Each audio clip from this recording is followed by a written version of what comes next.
I'm entitled to that ocean. In future, we are going to have wars.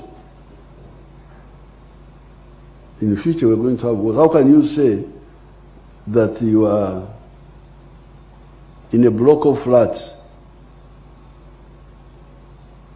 that the compound belongs to only the flats on the ground floor, that the compound belongs to the whole block. All the flats are entitled to the compound. Yeah. There's no way you can say. So may I just go, these people, you are really endangering yourself. How can you have a situation like this? Uganda is landlocked inside here. But where is my ocean? My ocean is the Indian Ocean. So, no, it belongs, really, me. I'm on the top floor of the block. And then you say the compound belongs only the ones on the ground floor. This is madness.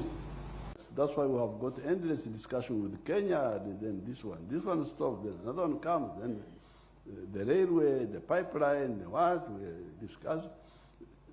But that ocean belongs to me. Because where is my ocean? I'm entitled to that ocean. In future, we are going to have wars.